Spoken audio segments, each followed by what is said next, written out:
He thought he was on top of the world after his videos blew up. But what Mr. Pizzaface didn't know was that something was lurking right around the corner. It stalked him, watching his every move before striking, leaving him dead in the water. And the very algorithm that allowed him to reach new heights left Mr. Pizzaface begging on the street for spare clout the very next month. Oh man, do you guys think that flop errors are real? Oh, come on, you're really scared of that? Flop errors aren't real. They're just a hoax made up by the liberal agenda to sell more hot chips and phone chargers. He's right behind me, isn't he? That's right, TikTok wants you to fail.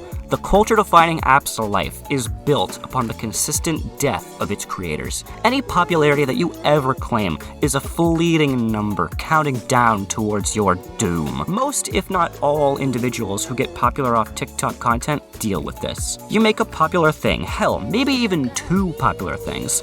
That popularity doesn't stick like it does on other platforms. On other platforms, if you make content consistently, you'll keep a decent margin of people from that one video that blew up. But on TikTok, it's a constant struggle to retain viewers month to month, or even week to week. Why does this happen?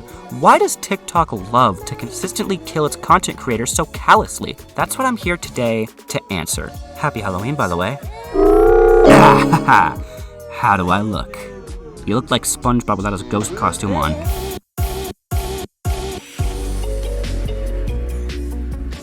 I think it's fair to say that TikTok demands an excessive amount of output from its creators. It needs the tens of millions of views a day to keep up with its 50 million average daily users.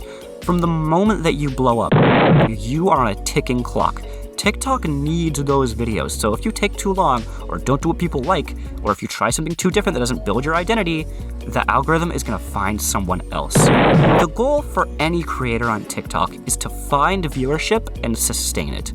But TikTok's algorithm, plus the incredible amount of competition that you have to deal with, makes this very difficult in both the short and long term. The flowchart goes like this. You got popular on TikTok. Hooray! Now you have to meet the output demand. If you don't, you flop. But if you do start posting at the rate it wants you to, you will burn yourself out.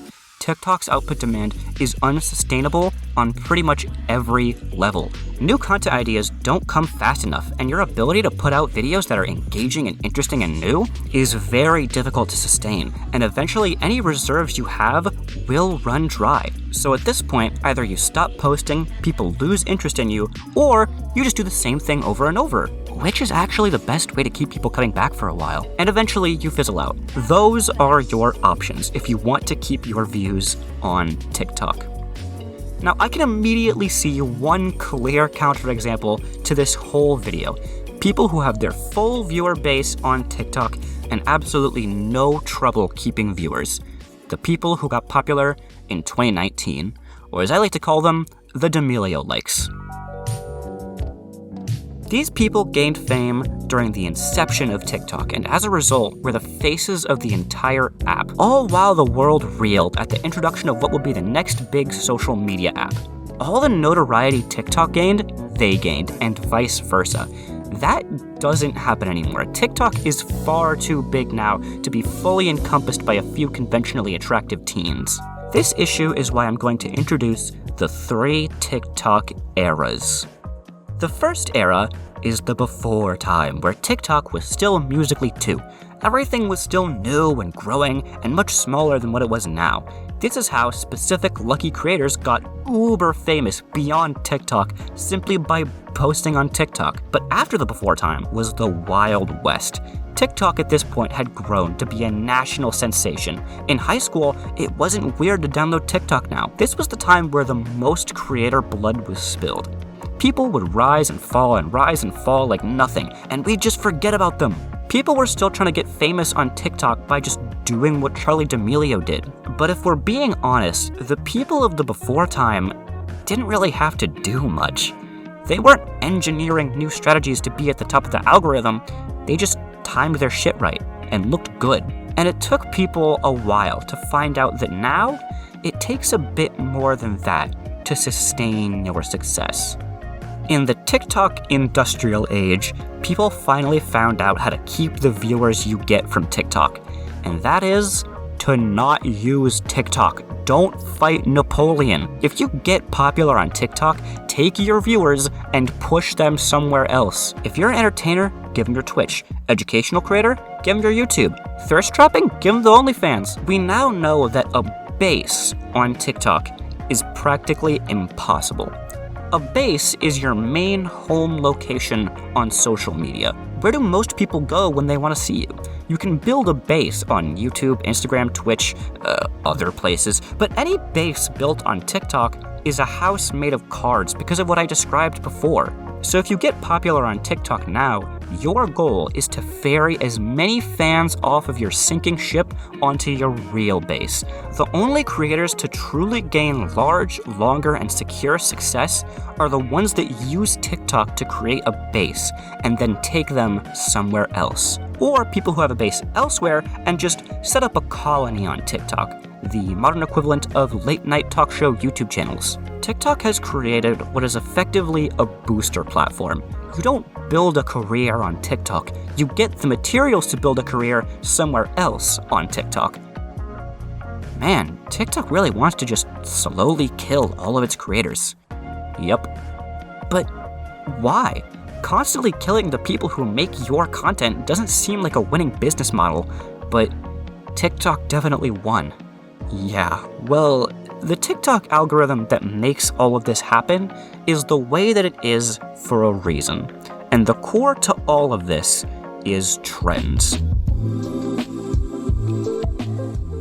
Trends are the bones of modern culture. It's how people on a large scale express themselves in a way that makes us feel all connected. The internet is the reason trends exist in the way that they are. Instantaneous information transfer has changed us forever. Our entire culture as people on the internet has been a series of baby spinach shelf life trends for a couple decades now. But honestly, trends come from a natural human want. People naturally want things to change. That's just life. The world is constantly changing, that much is natural. And the internet encapsulates all that in its own way. But TikTok has accelerated this further. A world of shortening attention spans has become shorter and faster. This was already an issue, but TikTok made it so much worse. On the creator side, natural change doesn't happen fast enough to keep up. People can't think of ideas that quick, but the algorithm, it catches on.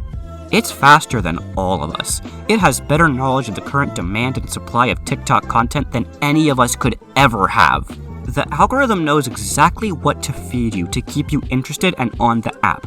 And the moment a creator doesn't cut it, they're cut. And it's not like running out is a problem either. There's so many people vying for attention that there's always a new person down there waiting for you. It's that simple, really.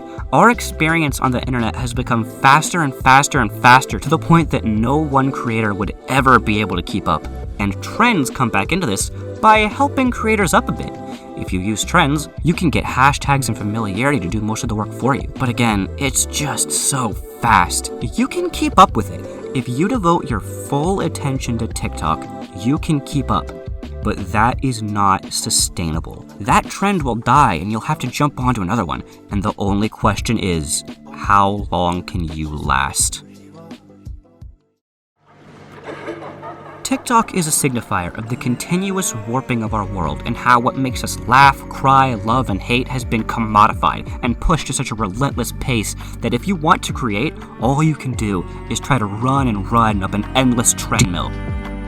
And the only way to come out in one piece is to get far enough up the hill and jump off.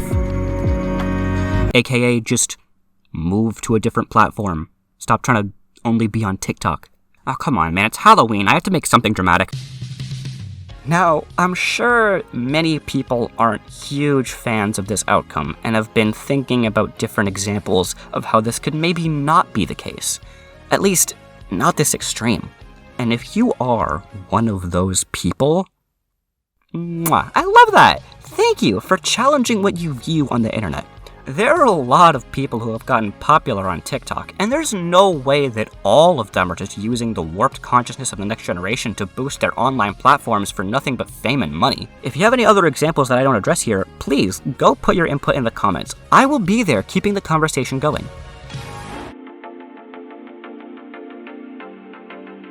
So far, this whole time, I've treated success on TikTok only in the form of numbers. But really, is success about that? Is all we really care about view counts and shares? What about the impact of the videos themselves? The laughs, the experiences? What about the communities in the comments? Or even the videos themselves and all the quality that they intrinsically have? Swipe.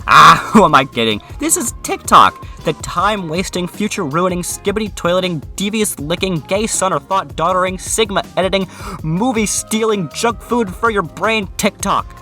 It's not about the journey, it's about the destination. I have to squeeze as much out of myself so I can get bigger numbers than last week. This is sustainable, which is why I'm gonna announce a new sector of Cameroon that will surely boost my numbers to heights never seen before.